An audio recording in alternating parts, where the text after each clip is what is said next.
Alright guys, I'm here with the Over the Limit 2012 review from Raleigh, North Carolina, my home state. And this show was pretty good, I thought. I know some people, I can see people not really liking this one, especially the main event. However, I did enjoy it. I thought it was really entertaining. There was some really funny stuff in the main event. But overall, I thought this was a pretty good show.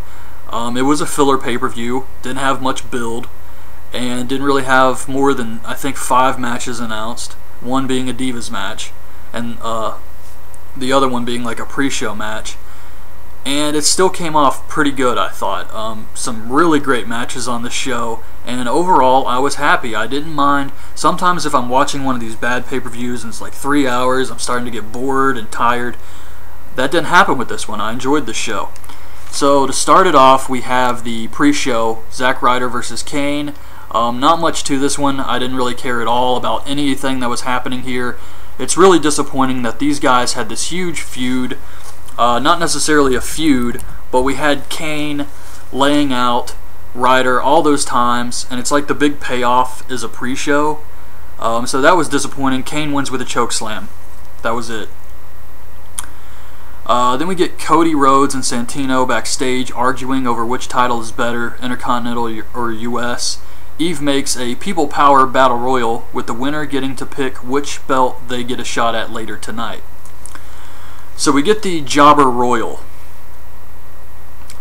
This is, oh my god, Great Khali, Miz, JTG, Ezekiel Jackson, Kurt Hawkins, Tyler Rex, Michael McGillicuddy, Yoshitatsu, Tyson Kidd, Usos, Jinder Mahal, Drew McIntyre, Heath Slater, Darren Young, Titus O'Neil, Alex Riley, David Otunga, William Regal, and Christian. Oh man, actually I was talking to somebody else online about this, and they said that Khali needs to go to FCW for walking lessons. And I thought that was really funny, but I did notice that Regal was really over here. He got some Regal chants. Santino and Cody are watching from ringside. The Usos hit a double super kick on JTG, and he falls off the apron. He doesn't even try and do any fancy rolls or anything. He's just on the apron and falls backwards. This looked really painful. Also, I think Yoshitatsu probably broke his ankle here in this match. He took a bad toss over the top rope, and he was clutching it pretty hard and was being helped to the back. It looked like he probably snapped his ankle, so that really sucks for him. There's a good chance that he's probably just going to be let go now. But yeah, so back to the Battle Royal, Jobber Royal. It comes down to Miz, Tyson Kidd, Otunga, and Christian. Christian is definitely a babyface now. He completely turned here. Otunga and Miz double team him. Cole is burying Booker on commentary here, and even mentions that he's burying him. It was hilarious. Commentary was really good all night, I thought. Christian fights both guys off, and he wins the Jobber Royal. So he chooses Santino for the US title.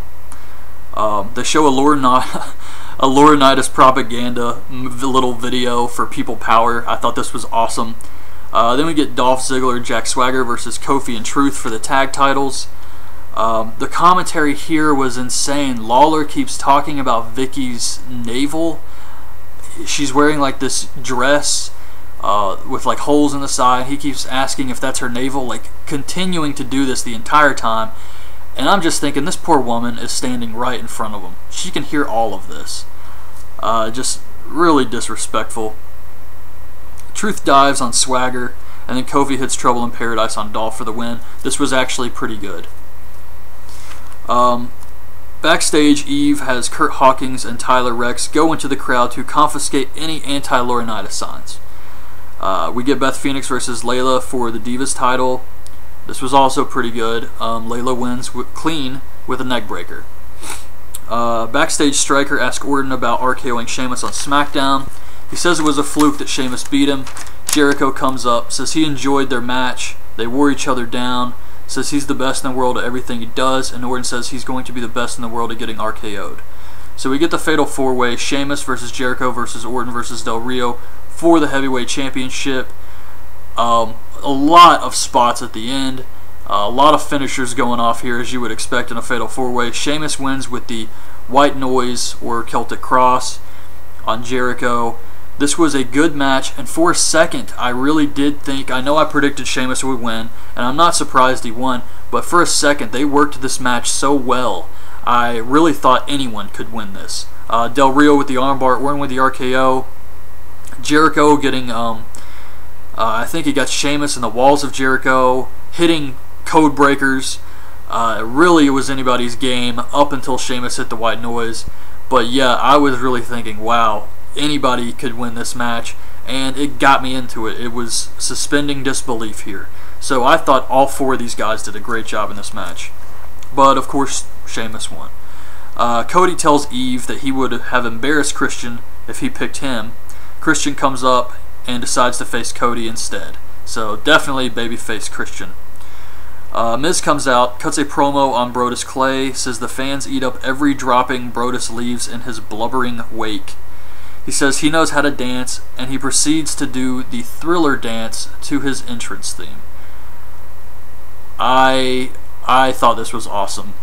I couldn't believe it. I'm watching it and I'm just thinking, what the hell is this? But I'm not going to lie and say I didn't laugh or didn't think it was entertaining. It was very entertaining.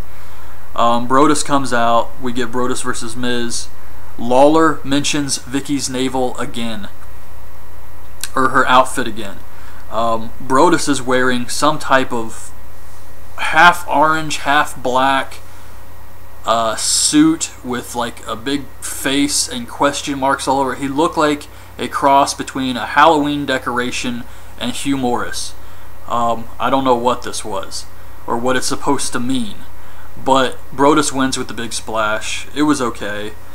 Kurt Hawkins and Tyler Rex are removing signs in the crowd.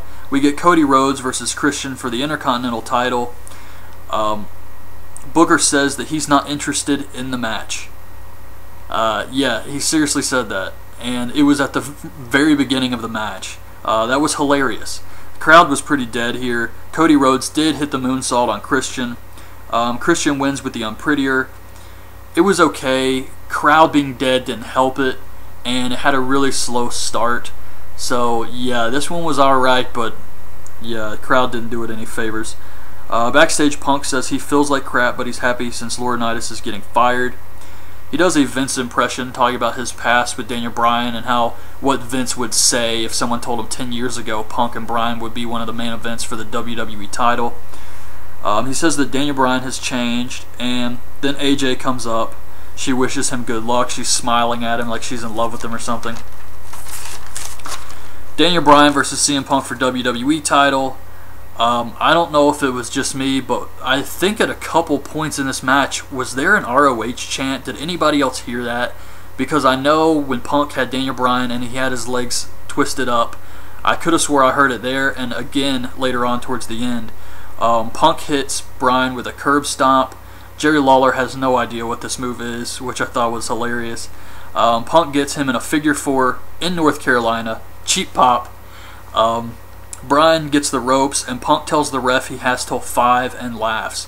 Now, I'm not sure if I'm remembering this wrong or what, but I'm pretty sure he said that alluding to the match they did in Ring of Honor that Ring of Honor put up for free on their YouTube channel.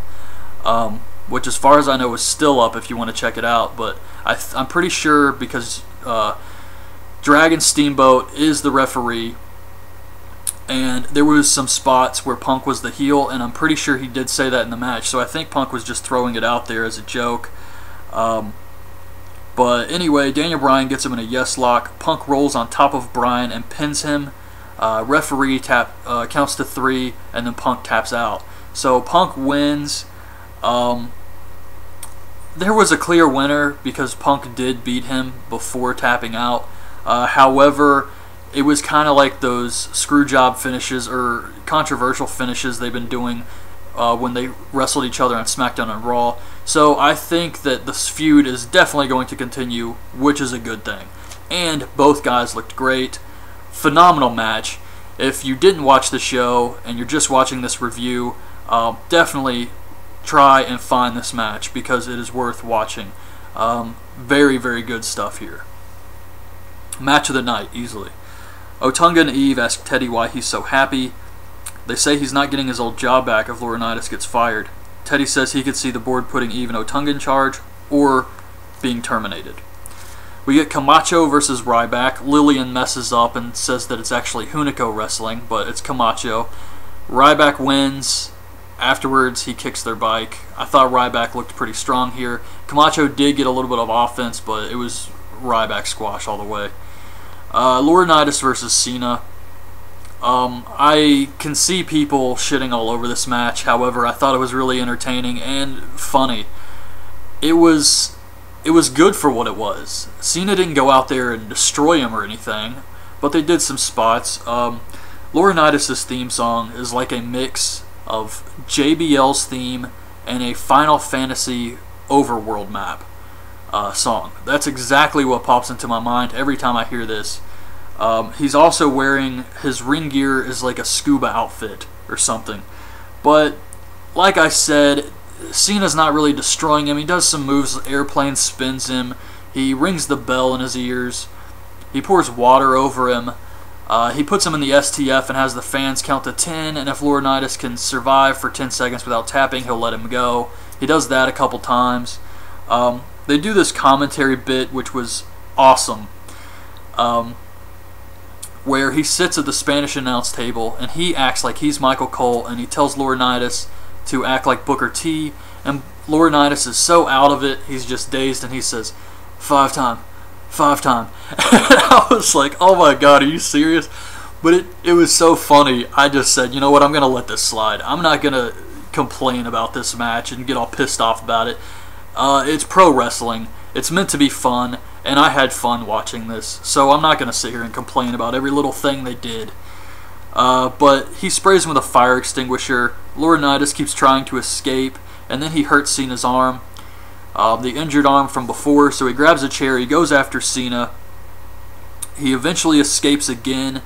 He makes it all the way to where you think he's going to be gone. Big Show comes out, drags him back out to the ring. So Big Show gets in the ring with him. He acts like he's going to choke slam him. They're talking about something. He tosses him into Cena, picks him up for the attitude adjustment, and then Big Show WMDs Cena. Cena's knocked out. Laurinaitis crawls over him, pins him, gets the win, and Big Show raises Laurinaitis' arm. That was it, and then the show goes off the air. So, yeah, Laurinaitis won. Still going to be people power. I know I mentioned this, and a lot of other people had done the prediction that this would happen, and that's the way they did it. I'm glad they didn't try and swerve people because they thought too many people know what's going to happen. So we got to do a swerve because Laurinaitis has so much heat, and I would hate it if he lost. So I'm really looking forward to Raw, what they're going to do with this whole thing. They're going to announce the big Raw moving to 3 hours permanently in July tomorrow. So Raw should be an awesome show tomorrow with all of this stuff. Hopefully some more build for Daniel Bryan and CM Punk leading up into No Way Out, the next pay-per-view. So yeah, that was it. I really like this show. So leave your thoughts on the show in the comments below. Hope you guys liked the review, and I'll be back tomorrow night with my review of Monday Night Raw. So thanks for watching. Bye.